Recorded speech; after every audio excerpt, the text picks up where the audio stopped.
I have now played Path of Exile for 1,000 hours total. I've played over 3 different leagues and learned a lot about the game, so let's talk about my experience and time with Path of Exile. When you make a character, there are 3 different leagues you can choose from: the standard base game, the current league system, or a hardcore variant of the current league system in which your character only has 1 life. There are modified game modes of each of these leagues. For instance, Solo Self-Found, where everything that you acquire you must do yourself, there is no trading, or Ruthless, where everything is scarcer, and of course you have these options on Hardcore as well. Now, I have tried all of these game modes at this point, and I enjoy different things about each one of these game modes. This is actually, in my opinion, one of the best selling points of Path of Exile, is the fact that each one of these game modes not only teaches you something different about the game, but also sort of has different gameplay styles and different ways that you're going to build your character depending upon the limitations of each of these leagues. For instance, Solo Self-Found, maybe you're going to do a build that doesn't necessarily require so many rare items that you could otherwise acquire through trade. And Hardcore, maybe you're going to focus more on defenses. Something I've noticed is this allows a variety of types of players who enjoy different types of ARPGs to actually all play the same game. If you're looking for a survival challenge, you have your Hardcore. If you're looking for a single player challenge where you don't really want to interact with other players, you want to get everything yourself to have the impact that that feels, you have your Solo Self-Found. So because of these different mechanics, it does seem like it reaches a wider audience. And while this might give a wider appeal to the players, unfortunately, the amount of knowledge that you need for both the modified game modes like Solo Self-Found and Hardcore are quite large. So because of this, while it might appeal to larger types of players, in function, you pretty much need to understand the game in order to get the most, or even be able to progress in some stages through these other game modes. That being said, a solo player new to the game could pick up the new league on softcore, play Solo Self-Found, and still have a good experience. It's just something you're going to see throughout this video, is that Path of Exile has a lot to offer, but also the requirements to get into it can be quite high. The way I'm going to approach this overall topic is that Path of Exile is an investment. Multiple things in the game require an investment of time, of which you will reap the rewards of enjoyability or profit in the economy, etc. I don't want to put a negative spin onto it, like Path of Exile is inaccessible and way too hard, etc. I want to acknowledge it, but then also frame it in a way where you can understand it's actually a positive about the game. The plethora of options available and the depth of the game, while intimidating, is effectively its best sales point. One of the most commonly used examples of this would be the Path of Exile skill tree. And if you look at the Path of Exile skill tree, it's going to look exceedingly overwhelming. You've seen this in other videos. This is what people talk about and use as an example all of the time. But then when you realize that effectively each type of character only starts in a certain part of the tree, and each time you build that style of character, you're really only using a handful of the same moves, and that as you make with the new leagues that same character over and over again, you're focusing down and refining that same skill tree, you very quickly realize you don't need to understand the whole tree. In fact, you only need to understand what style of gameplay you like. This is something that happens very commonly in Path of Exile, where someone will find a skill they like, and they'll just focus on that skill over and over and over and make new characters about that skill, refining their tree and refining their gear and figuring out what style of play they really like so much that they become known just for that one move and become a resource in the community for knowledge on just that one move. Because Path of Exile has so many different options for skills and build styles that when you think of a concept you like, you very often can make it. And then you just hone down that concept over and over again until you really turn it into something great. Again, the word I would use is investment. You have to invest into your ability to learn. You have to invest in your ability to be patient and slowly progress your knowledge of the game. It will pay out over time. It is not an easy game to pick up. However, on the flip side, if there's a concept in your head you like I want a lightning mage that just has a ton of mana and shields all of his damage just off of having a ton of mana instead, the damage comes from that. Or if I want somebody who uses daggers that attacks really, really fast, or if I want a great,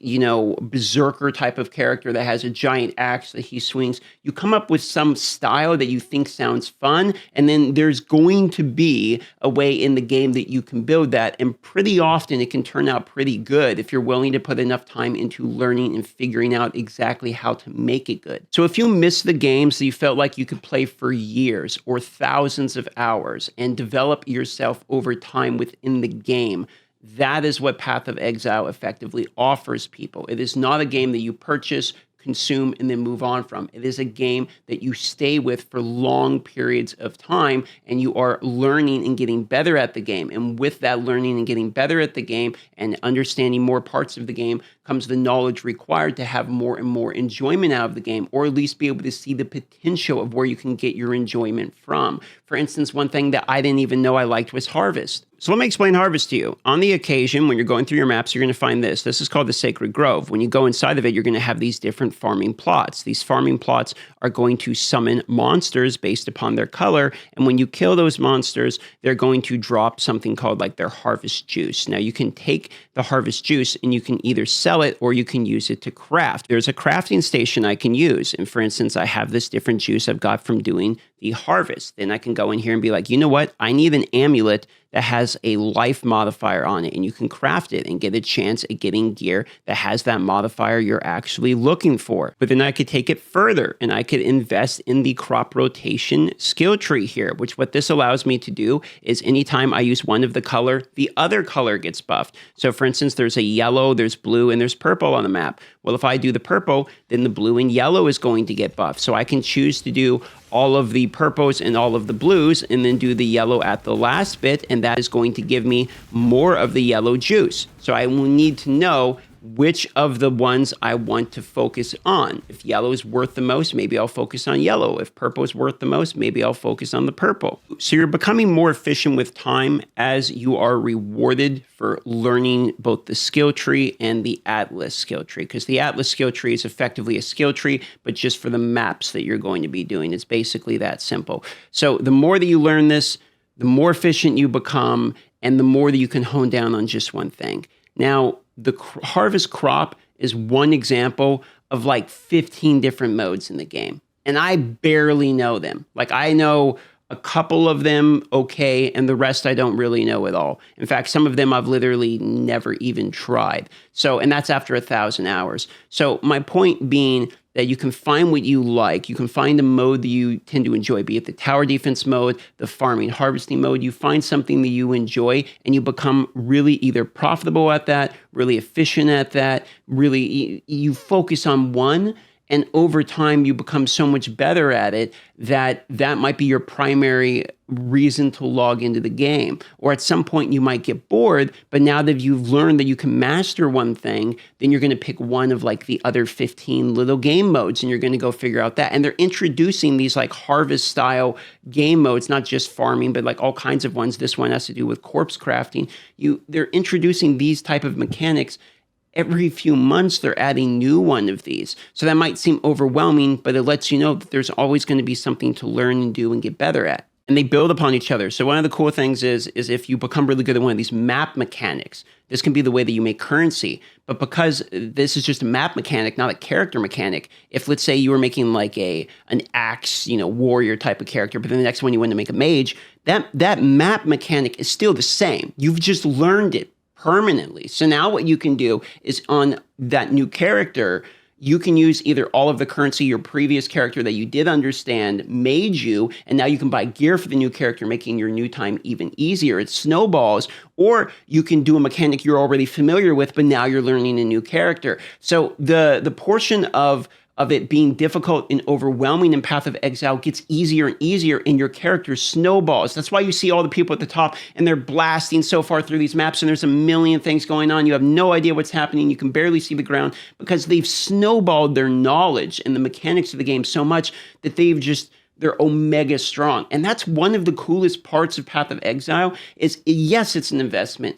Yes, it's overwhelming to learn. Yes, it's not user-friendly. Yes, it's not noob-friendly. Everyone who tells you this stuff is right. But the reality is the reward that you get for that as a player, that feeling of power, just gets more and more and more. And like I say, it snowballs. And that's really what you want if you're looking in a game to spend so much time into it. You don't want to look at the game and after 500 hours, 1,000 hours, 2,000 hours, look at it and feel like you're not progressively, ramping. You don't want to feel like I'm linearly wasting my time. You want to feel like all of these different things you've invested your time into actually does matter and actually has a tangible effect, which it does. And if Path of Exile did not have that ability for your knowledge to ramp and snowball your character and the profit you make and how strong you become and all that in the game, then the game fundamentally wouldn't be good. It would be a game in which all of the requirements are too high for a payout that's too low, but they get the payout right. But you have to have the time into it to get there, or else if you put a few hours into it, it's going to be overwhelming. You're not going to like it. You're going to quit it and think, why do people even like this game? And your experience won't even be incorrect. That will be what happens to a large amount of people who try the game. They'll get on there. It'll be too much, too soon, and not enough good introduction to the game, and not a good explanation as to why people actually play it, and you're just not gonna feel it. And that happens to a lot of players, and those players aren't wrong for feeling that way. The game fundamentally has an issue at roping you in. You have to rope yourself in because you've seen what the in-game has to offer. The game has a couple other issues. For instance, the game is free to play, which is phenomenal. Love that. But in reality, if you get really into it, it's kind of not free to play. You need a bunch of these stash tabs, and these are one-time purchases, and they very often have a sell. They have a sell this weekend, for instance, on stash tabs, so you can get them at a discount. But realistically, you do need these. And as time goes on, you need them more and more. For instance, this league mechanic, these corpses are the league mechanic, and they take 2 spots. You're probably going to need to buy additional stash tabs to store these if you really want to interact with the economy in a large way. So it's a little bit disingenuous to say the game is completely free forever. It is, but if you want to play on a higher level, you're probably going to spend $30-$40 minimum on stash tabs. You could spend up to $100 on stash tabs if you go really, really into it. But on the bright side, you're really spending that money after you already know you like the game, or else you can just try it and then not like it. So you can feel how you want to feel about that, but I figure it's worth mentioning for sure. The customization doesn't just have to do with the skill trees and how you build your character, but also things like the hideout, which is going to come down to some cosmetics, which are going to be basically just purchasable cosmetics through the shop. So that's going to be another way that they'll get money out of you. But they do give you a pretty good amount of decorations and etc. And the fundamental things that you're going to need to be able to build a hideout are all free. So the waypoint to teleport in, the NPCs to talk to, the map device to go to the maps, all of these things are, all of the actual gameplay influencing things are free. Everything else about the hideouts are just cosmetics or ways to make it look cool. There's tons of different hideouts that people have built in the game. Everything from literal like anime girls to castles. I mean, it depends on whatever you want to build. Like people have built everything for their hideouts. So that's another customizable feature that's pretty cool in the game. The gearing is also probably the best I've ever seen in any ARPG. So there's unique gear, which is basically like legendary gear that's going to have predetermined types of stats with some variant in there, but pretty much predetermined types of stats. And those are good, but very often the best gear in the game is actually not unique gear, but is gear that is crafted by the players to have the stats you actually want. So there's a variety of ways you can craft, everything from the crafting station I showed you to like if I wanted this piece of gear, for instance, to this necklace to be crafted, what I could do is something like this. I could go and I could take this scourge and I could scour it down so it has no stats on it. Then I could use it to make it magic. And if I didn't like the magic stats it had, I could keep re-rolling it with these currency pieces until I think, oh, those are exactly the stats that I want. Now I want to take it from a rare to, or from a magic to a rare. So it goes from blue to yellow. Then I could use a rego. And now I add another stat line on it. And then I could say, oh, okay, well, it only has 3 stat lines. Well, it goes up to 6 stat lines. So I could use an Exile orb to add another stat line. And I could use 2 of those orbs to add 2 more stat lines. Then I could take it to the crafting bench. I could put it in here. And I could craft 1 stat because you can craft 1 stat on it. You don't need to understand everything that I'm saying right now. What you should understand from this is that the crafting system is very in-depth and the gearing system is very good and varied. So you can actually have a weak piece of gear all the way up to like a god piece of gear, and they could have the same base. for instance. You could start with the same item, and that same item could go from garbage to amazing, depending upon what you choose to craft with that item. There's implicits, which are what you see above the lines here, above those yellow lines there. It says like determination has 20% increased or effect. Those are like base passives on it. Then you have the explicits, which are the direct stat line type of bonuses. And they even row in tiers. So like tier 3 is better than tier 4. Tier 2 would be better than tier 3, for instance. So you can get different levels too. For instance, this is a pretty good chest plate, but I have tier 3 armor, tier 4 armor. If those were both tier 1 armor, then the chest plate would be even better, for example. So I could choose to recraft this piece of gear to try to get these stats back, but this time at higher tiers if I really wanted to. So there's a lot of min-maxing within the gear itself that will give you many, many hours to both learn as well as develop your character, so you can have hundreds of hours into a character and still have a progression ceiling of which you can push. Both the passive tree, the map passive tree, as well as the gearing system can all be overwhelming, but that's because there's so much depth into it, which means there's so much gameplay time available for you. I could go on and kind of describe all these different systems and the depth of it, but I think one thing is obvious if you've gotten this far in the video, which is that I definitely think the game itself has a difficulty in terms of getting into, but as you get into the game, you are rewarded for putting the time and effort into getting into the game. That's basically my take on the game. It remains the same after 1,000 hours. I'm just more solidified in my opinion that the game gets better with the more hours you have into it. If you want to check out the game and see what it looks like live, I am live every day, and you can catch me down below by clicking on the link in the pinned comment there. I love you all. Thanks for watching this video. Consider subscribing, liking, or leaving a comment, as those things help me out if you want to. Otherwise, don't worry about it, and you have a wonderful day.